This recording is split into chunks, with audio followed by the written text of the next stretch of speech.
Hello, welcome to Devlog number 3 for Adventures Untold.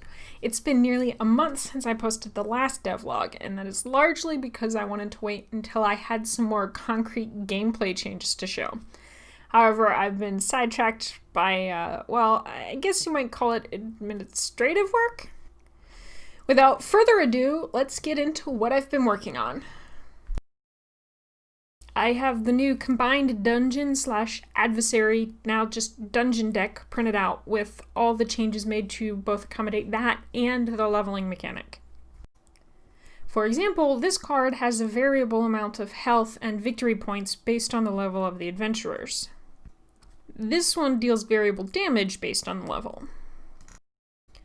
I'm going to try a few games where level is based on the number of victory points earned so far and see how that plays, because I don't have any other ideas right now. Okay, I forgot to take some video after the last game I played, so I'm going to do a quick postmortem here. I actually played a game with another real-life person instead of just playing 2+ adventures by myself. It was quite fun. I got some good feedback. We nearly died, but ended up winning with some monstrous damage from the Templar. I played the Priestess of the Light, which is the new Lightbound adventure focused on healing, while my co-playtester friend played the Templar. It was a solid combination, but the Templar is almost certainly more fun to play with at least one non-Lightbound adventurer in the game. With only Lightbound, he wasn't able to take full advantage of his Deny the Heretic card. One suggestion from my friend that I'm adding to the game is, instead of having players choose turn order when 2 or more adventurers have the same initiative, those adventurers take their turn simultaneously. It keeps the game moving and potentially opens up some fun combos. Another takeaway from this game is that there might not be enough incentive for players to build their decks. The starting cards might be too powerful, or maybe the dungeon minions just need a bit more health to encourage players to pick up that extra point or two of damage with a new card. And finally, the new dungeon deck did fairly well. The cards still need to be tweaked a bit more to make use of the ramping mechanic, and I don't really like the leveling terminology. Plus, the deck still has the problem of potentially causing you to lose the game due to chance, not having enough minions and or victory points available at the right time. I'm also not a huge fan of the dungeon turns play in general. At the moment, it is resolve tokens, untap, play X cards from the dungeon deck based on number of adventurers, resolve minions, and then clean up. It feels a bit clunky and it could be better. I'm just not sure how. It's been over a week now, and I still haven't landed on anything I really like when it comes to refactoring the dungeon deck. A friend suggested splitting the dungeon deck into 2, an action deck and a minion deck, and playing 1 card from each on the dungeon turn, or having the action deck spawn the minion deck cards. It's a step in the right direction, but it feels a little unintuitive, and I'm getting hung up on the story aspect of who/what is casting the spells and or performing the actions from the action deck when there is no boss. I'm also leaning toward renaming the adventurer level term to something along the lines of dungeon difficulty modifier, another suggestion from my friend, although that is a bit of a mouthful. So, while I've been mulling over all of that, I started writing a more comprehensive rulebook, as opposed to random notes on loose papers and in my head. Side note, I really don't like this font or style, but I haven't taken the time to find something I do like, and it doesn't really matter right now. I have basic setup and how to play down, including the different phases of the adventurer and the dungeon turns. After that, it gets a little jumbled, but I set out to define all labels found in card text, such as condition, duration, discard, etc., the different card types, target statuses, and other miscellaneous terms. Okay, so I played another game with the same dungeon deck and ramping mechanics as the last one. I came away with pretty much the same conclusions about the action deck and still no ideas for fixing it that I really liked.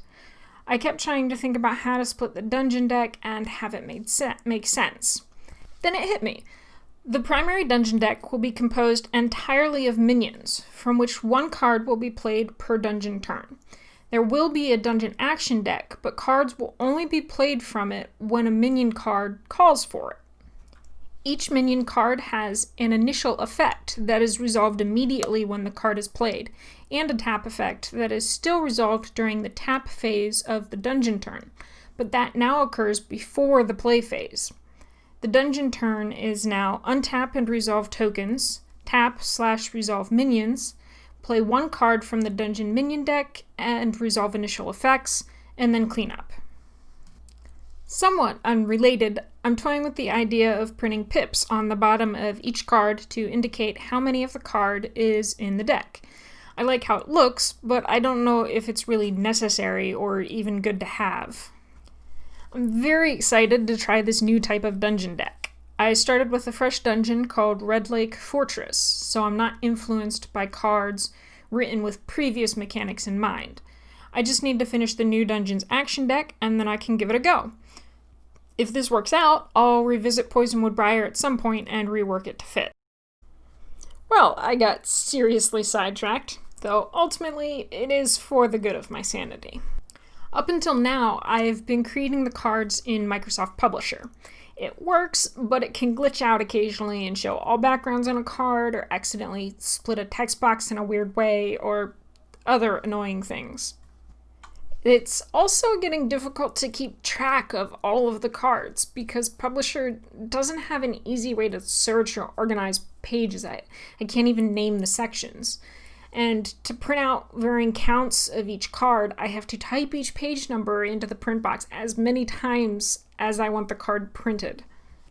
So I went down a nice PDF generation rabbit hole and have been working on a card generator script. It reads card information from a YAML file, which is a format for storing data in a human-friendly way, and draws out the cards into a PDF file. I can break up the YAML files any way I want, and it's a lot easier to search a text file than Publisher pages. I've gotten pretty far with the script. There are still some bugs to fix and a couple big features to implement, like damage icons and being able to select which cards are printed, but the cards are looking really good. This is going to save me a lot of time and frustration in the future, and I'm having a lot of fun with it. It's also a surprisingly effective method of procrastinating finishing the Red Lake Fortress action deck, unfortunately. That just about wraps up the progress from this past month.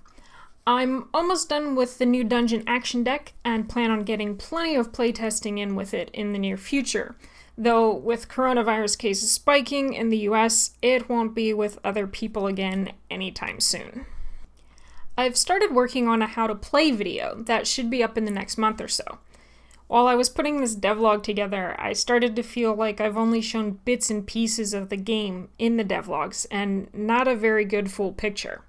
Even though I attempted to give a good summary of the whole game in the first devlog, a lot has changed since then, and I don't know what all I've shown and what is just in my head. The video will go step by step through the setup of the game and the first couple rounds of a game, hopefully showing off all of the little things that I've left out of the devlogs.